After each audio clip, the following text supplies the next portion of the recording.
Kate dénonce vivement cette tradition sanglante de la royauté britannique envers ses enfants.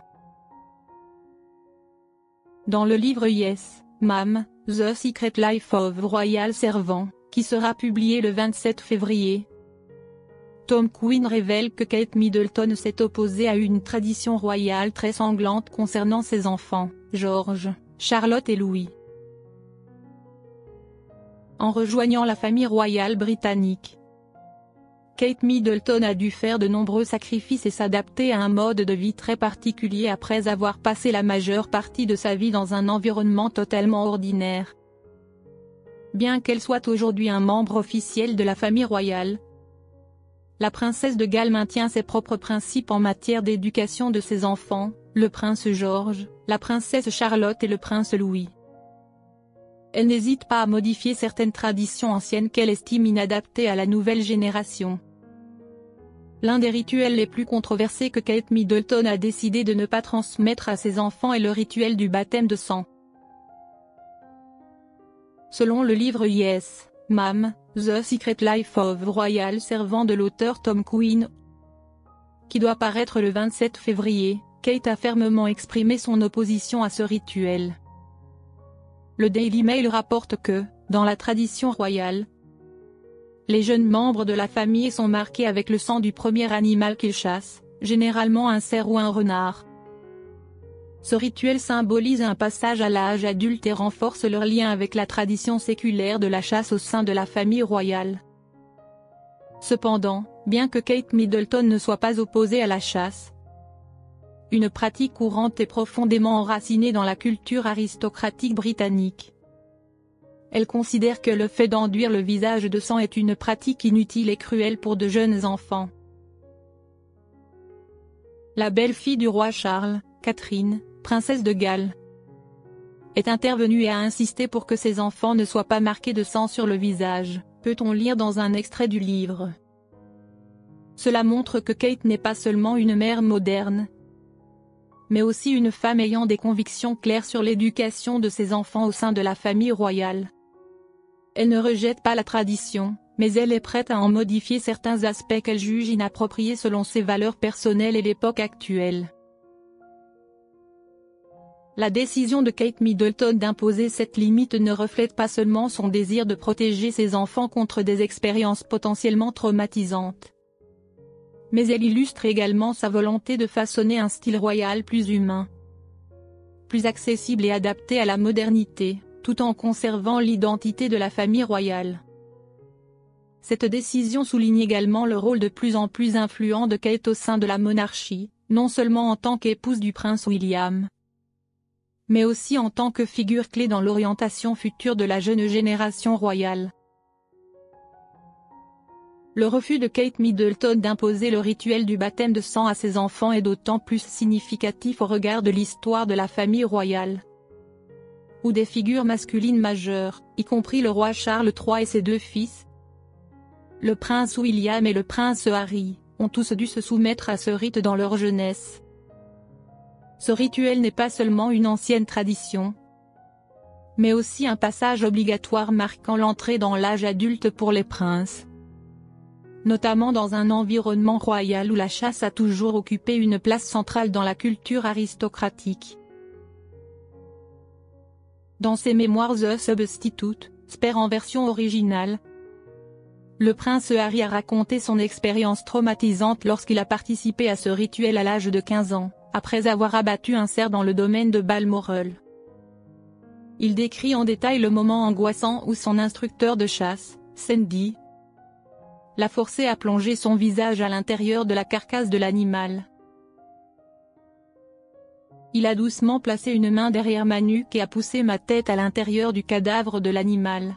J'ai essayé de reculer, mais Sandy m'a enfoncé plus profondément. J'étais choqué par sa force brutale, et par cette odeur infernale. Mon petit déjeuner est remonté immédiatement. Au bout d'une minute, je ne sentais plus rien, car je ne pouvais plus respirer. Mon nez et ma bouche étaient pleins de sang, d'entrailles et d'une chaleur profonde, insupportable, se souvient Harry dans son livre. Cette description met en lumière la rigueur du rituel que les membres masculins de la famille royale doivent subir, qu'il le veuille ou non. Cela explique pourquoi Kate Middleton a catégoriquement refusé que le prince George, la princesse Charlotte et le prince Louis participent à cette tradition. Il ne s'agit pas seulement de préserver un héritage culturel, mais aussi d'une vision différente de la maturité et de l'éducation des enfants à l'ère moderne. Pour Kate, bien qu'elle ne soit pas opposée à la chasse, un loisir profondément ancré dans la tradition royale, elle estime que le fait d'enduire le visage des enfants du sang d'un animal est inutile et pourrait même provoquer des traumatismes psychologiques. Cette position reflète le changement dans l'éducation des enfants de la nouvelle génération royale, où la protection des émotions et du bien-être mental des plus jeunes prime sur le respect rigide de rituels datant d'un autre siècle. Cette différence de point de vue souligne également le rôle de Kate Middleton au sein de la famille royale. Elle n'est pas seulement une épouse et une princesse, mais aussi une mère ayant des convictions fortes, prête à modifier ce qu'elle considère comme inapproprié aux valeurs modernes.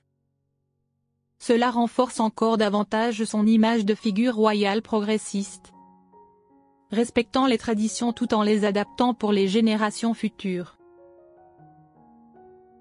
Au-delà de leur refus d'adhérer à certaines traditions royales, Kate Middleton et le prince William ont également enfreint l'une des règles les plus fondamentales de la famille royale. Actuellement en vacances sur l'île de Mustique, dans leur somptueuse villa, la famille a voyagé ensemble à bord du même avion.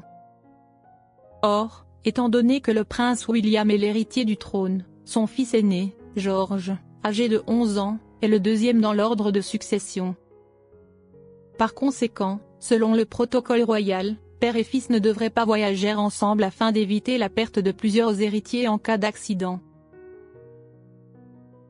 La décision du prince William et de Kate Middleton de voyager ensemble avec leurs enfants ne constitue pas seulement une entorse à la tradition, mais remet également en question l'une des règles les plus strictes de la monarchie britannique.